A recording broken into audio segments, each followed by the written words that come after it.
Hey everyone, today I'm going to tell you how to build an app like Gojek, the super app that changed the game in Southeast Asia and inspired startups across the world, including India, UAE, and even parts of the US. So first, what exactly is Gojek? It's a multi-service app, meaning one app offers many things like food delivery, taxi booking, courier services, payments, and more. Think of it like Uber plus DoorDash plus Paytm plus Urban Clap all in one place. To build something like Gojek, we need to understand the key features. You need a user app for customers, a partner app for drivers and service providers, and an admin panel to control everything from the back end.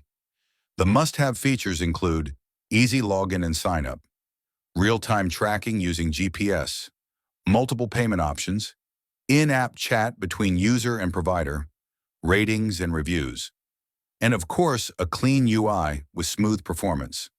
All of these features need to work together, fast and secure. Now let's talk tech. If you're starting today, you can use Flutter or React Native for cross-platform apps, Node.js or Django for backend, Firebase, MongoDB, or PostgreSQL for database, and Google Maps API for real-time location tracking. If you plan to scale fast, make sure your app is cloud-ready. Use services like AWS, Google Cloud, or Azure. Building a basic Gojek-style app with a few services may take 4 to 6 months with a team of developers.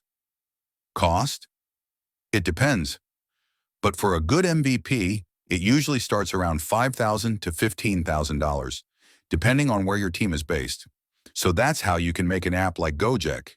If you want a full breakdown or want help building it, just drop a comment or message me.